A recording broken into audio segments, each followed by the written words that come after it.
Assalamualaikum warahmatullahi wabarakatuh, sahabat matematika dimanapun Anda berada.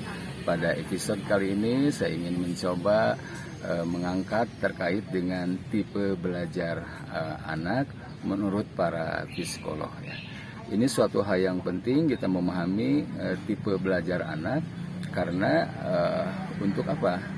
Untuk mengefektif dan mengefisienkan materi dalam belajar matematika sehingga anak bisa menyerap ilmu yang diberikan baik itu oleh orang tua, oleh guru atau oleh siapa saja gitu ya. Karena sudah disesuaikan dengan tipe belajar siswa. Nah, ini di sini keunikan manusia itu di sini. Jadi meskipun sama-sama tingkatannya tapi kemungkinan besar tipe belajarnya akan berbeda. Nah, dengan memahami tipe belajar seorang guru contohnya dia tentu saja akan bisa meningkatkan prestasi akademik siswanya.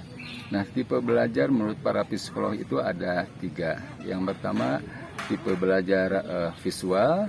Yang kedua, tipe belajar auditorial. Dan yang ketiga, tipe belajar kinestetik.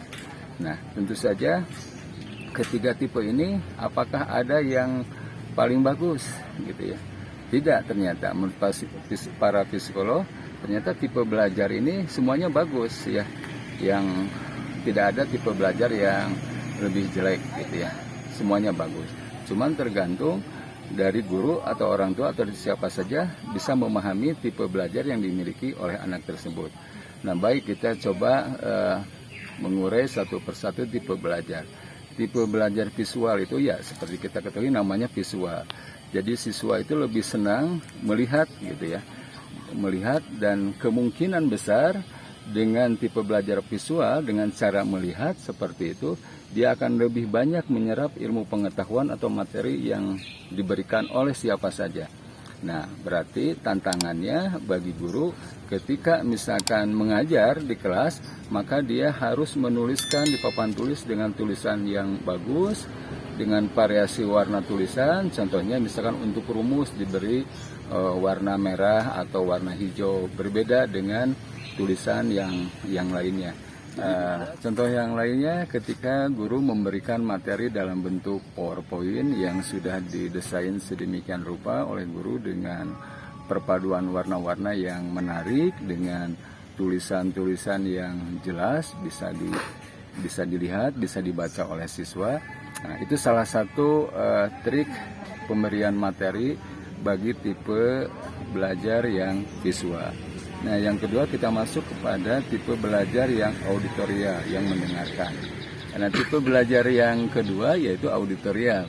Auditorial itu tentu saja dia lebih bisa menerima ilmu atau materi yang disampaikan oleh siapa saja dengan cara mendengarkan. Dia akan fokus dengan cara mendengarkan. Jadi guru atau siapa saja pemberi materi itu harus menjelaskan materi itu dengan bahasa-bahasa yang bisa dipahami oleh siswa. Jadi bukan sedang mendemonstrasikan kemampuan si pemberi ilmu atau guru misalkan, tapi tidak bisa dipahami oleh siswa. Nah, itu sesuatu hal yang harus kita hindari. Jadi artinya gunakanlah bahasa-bahasa yang bisa dipahami oleh siswa. Gunakanlah bahasa-bahasa yang jelas itu karena yang tipe belajarnya auditorial itu dia akan menangkap ilmu pengetahuan melalui pendengaran. Nah, yang ketiga adalah tipe belajar kinestetik. Nah, tipe belajar kinestetik ini dia lebih cenderung terhadap gerakan-gerakan ya. Jadi seorang guru atau yang memberikan materi itu dia harus mencoba dibantu dengan media-media yang lain atau alat-alat peraga yang bisa diberikan kepada siswa. Jadi siswa dibantu dengan menggunakan alat peraga pembelajaran seperti itu. Dan tipe belajar kinestesis ini dia cenderung lebih aktif gitu. Makanya mungkin bisa lebih diberikan porsi lebih besar untuk dia bisa maju ke depan ya, ke depan kelas untuk mempraktekkan media-media atau alat-alat pembelajaran yang bisa disampaikan kepada siswa. Nah, itu kita mengenal tipe belajar siswa dengan berbagai perbedaan atau dengan berbagai kelebihan dan kekurangannya. Nah, harapannya tentu saja dengan kita memahami tipe belajar siswa, maka proses pembelajaran akan efektif dan efisien, artinya tepat sasaran. Karena kita ketahui para ilmuwan seperti Einstein dan Edison, waktu dia sekolah, dia hampir dikatakan bodoh oleh gurunya dan sempat dikeluarkan dari sekolah karena tidak seperti siswa pada umumnya. Jadi kalau saya pahami seperti Einstein dan Edison itu dia mempunyai tipe belajar tertentu. Sayang, tipe belajar yang dimiliki oleh setiap siswa tidak bisa diakomodir oleh guru atau oleh sekolah.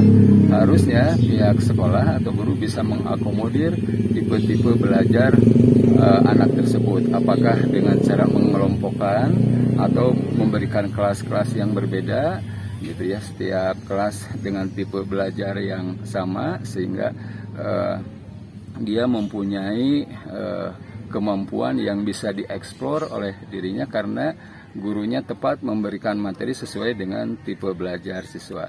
Nah, sayang kalau di kita mungkin pihak sekolah belum sampai menyediakan atau mengakomodir tipe belajar siswa sehingga pembelajaran itu belum bisa dirasakan menyenangkan oleh siswa.